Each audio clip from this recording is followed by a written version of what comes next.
Capítulo 9. Distinguiendo y clasificando a aprender.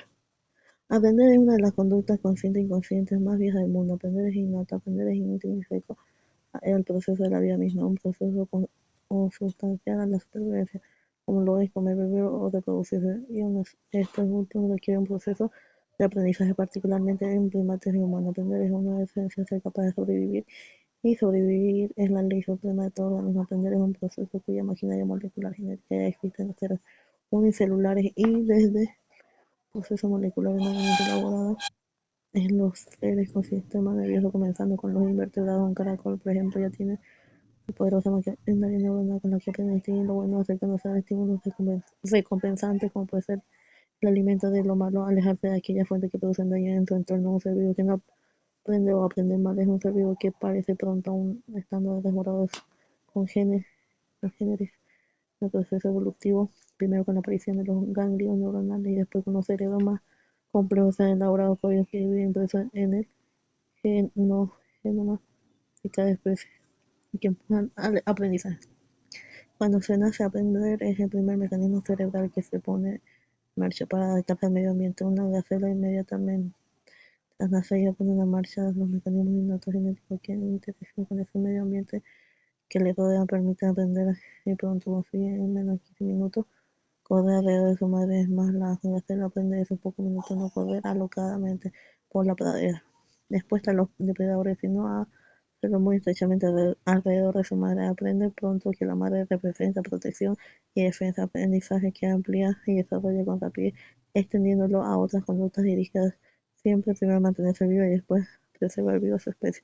Pero para aprender hay que estar en contacto permanente con el mundo, vivir sensorialidad del mundo, tocarla, expresa la conducta con el movimiento. Ninguna gacela aprendería nunca a correr como con sus géneros tras el nacimiento de la gacela, aislarla de su entorno natural y se tratará de enseñarla a correr solo mostrándoles reportajes y películas de cómo lo hacen tras gacelas.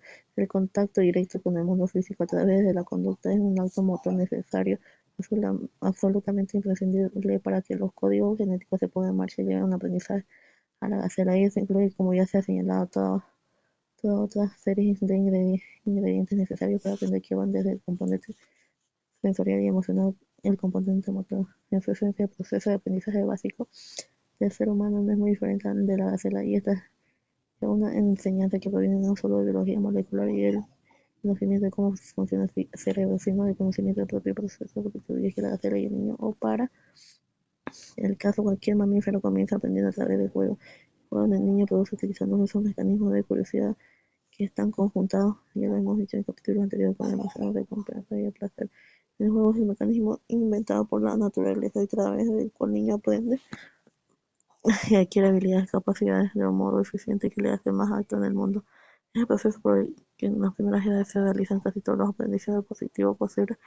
Solo hay que observar la conducta de un niño de 2 o 3 años ante un juguete. Lo que un niño está haciendo en su juego es obedecer mecanismos de su cerebro que le llevan a experimentar en todo aquello que le resulta curioso. Y con ello aprender el mundo, aprender a tomar medidas motoras de la distancia entre los objetos de su propio cuerpo y los objetos que hay alrededor, construir programas neuronales en su cerebro que utilizará más adelante para realizar con seguridad y precisión determinada conducta. Del mismo modo que habilidades motoras del niño, desarrolla habilidades perceptivas discriminativas despertadas por los estímulos son sensoriales que le rodean a través de la visión. El tacto del niño juega porque le produce placer hacerlo, sin saber por supuesto que es el mecanismo diseñado por la naturaleza para empujarle a aprender. Todo niño experimenta una necesidad de aprender que le empuja al juego y que solo se sacia con el juego, puesto que este es placentero. El placer es el mecanismo último con el que se disfraza el aprendizaje, que es lo que le permitirá conseguir los objetivos de la naturaleza. Le demanda lo mismo que cuando siente hambre le empuja a comer el juego. El juego pues es un mecanismo mediante el cual el niño aprendiendo cambia su propio cerebro y con ello el fin de su camino hacia la pubertad de la adolescencia y la juventud.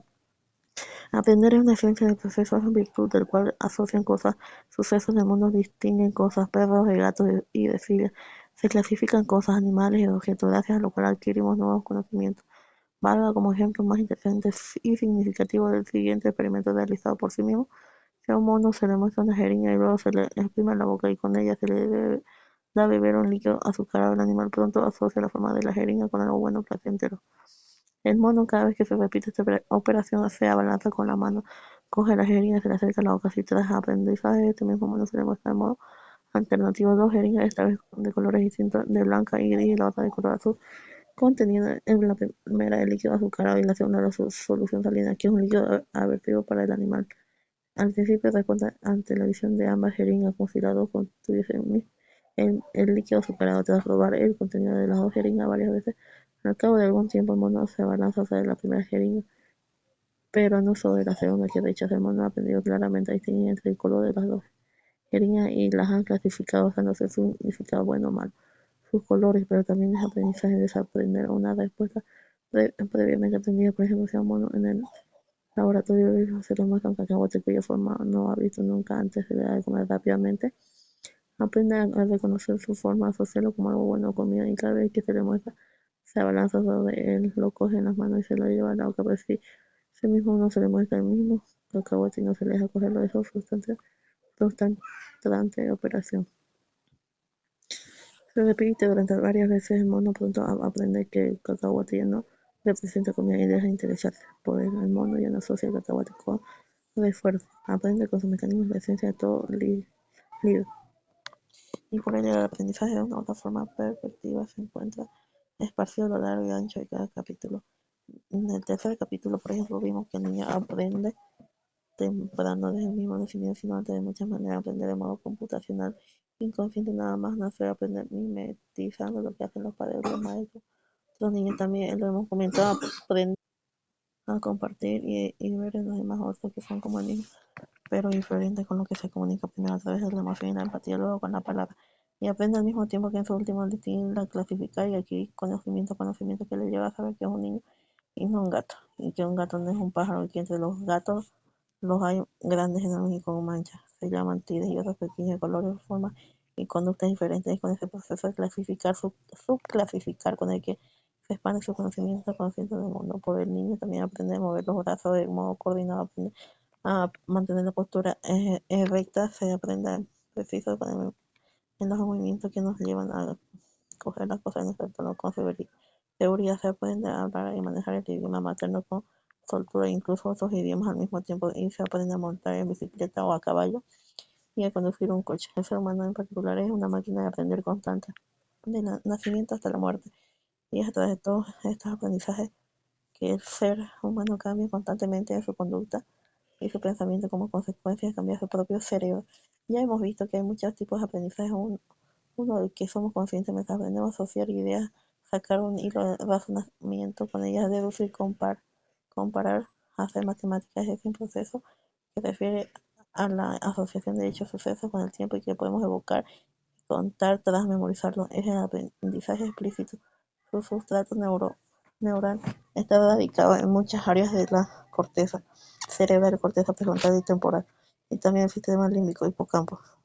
Este aprendizaje implícito, que es inconsciente, es decir, en el se puede evocar verbalmente lo aprendido, pues no requiere procesos cognitivos conscientes de aprendizaje explícito. En este aprendizaje implícito, el proceso es automático y requiere tiempo repetitivo con el que adquiere habilidades visomotoras. Montar en bicicleta. Participa en el área cerebral con la corteza cingulada entre los ganglios basales, cerebelo y corteza premotora. Este último aprendizaje es filogenéticamente antiguo, ya que ocurre los animales desde hace millones de años. Por ejemplo, la adquisición de muchos hábitos es un mecanismo de aprendizaje inconsciente, como tampoco lo sabe el niño. Cuando está jugando y aprende a medir distancia entre los juguetes que utiliza, que están espaciados alrededor. Si alguien se dedica a apilar troncos por primera vez, leñarlo, y lo hace de una manera ordenada todos los días, al cabo de poco tiempo lo hará más rápido y con más eficacia. Lo mismo ocurre si le indica que redibuje todos los días con un lápiz contornos de unas figuras, pues también al cabo de unos días lo hace más rápido y con más precisión. El cerebro de estas personas han aprendido que sin que sean conscientes de ello. Igual ocurre si alguien lee una página que contenga una secuencia de letras y se le pide que se les ordene de una manera, pero no se le dice nada más las letras sin que la persona lo sepa. Ya viene con ciertas reglas de ordenamiento. Por ejemplo, la lista se puede ver que hay varias secuencias que se repiten en intervalos. Por ejemplo, la de siempre viene seguida de la X. Pues bien, lo curioso es que la gente pronto capta esta regularidad sin estar segura de que pueda hacer lo que se le pide, y tiende a colocar todas D y las X juntas. donde no están luego se les da otra secuencia diferente de la letra donde ahora la de F y de la Z mucho pronto se dan cuenta y lo ordena de esta otra manera, es decir, se adapta la de X se encuentra otra nueva de Z, pues bien las personas expuestas a este proceso adquieren nuevas reglas de modo cada vez más rápido. Las personas sin saberlo inconscientemente aprendido se ha visto que varias áreas del cerebro son responsables de este aprendizaje, como la corteza promotora de petición, la secuencia de un acto motor aprendido y la corteza simulada anterior convergencia, percepción emocional, acción. Hay otros aprendizajes como el procedural y el conducir un coche en el que participan otras estructuras cerebrales como el cerebelo, los gráficos basales. Todos estos aprendizajes implícitos difieren de esos otros explícitos como saber dónde existe un tramo de carretera peligroso y participar celular. Como veremos en el capítulo siguiente, a propósito de la memoria, existe una interacción entre estos tipos de aprendizaje explícito e implícito. Por ejemplo, moverse en un espacio conocido implícitamente de modo no consciente como la propia casa y los estímulos sensoriales en ello. Facilita el aprendizaje de las memorias explícitas creadas en ese mismo entorno. Un buen ejemplo es quizás la relativa facilidad con que niños o adultos expuestos a un ambiente multilingüe aprenden otro idioma. Los niños, por ejemplo, que van a los europeos donde se congregan niños de muchas nacionalidades, en cualquier caso aprender a memorizar es una unidad neurobiológica. Por eso algunas formas de aprendizaje la he dejado de ser explicadas en el siguiente capítulo de la memoria. Este aprendizaje sin memoria en el cerebro y por ende en la conducta lo vemos a continuación.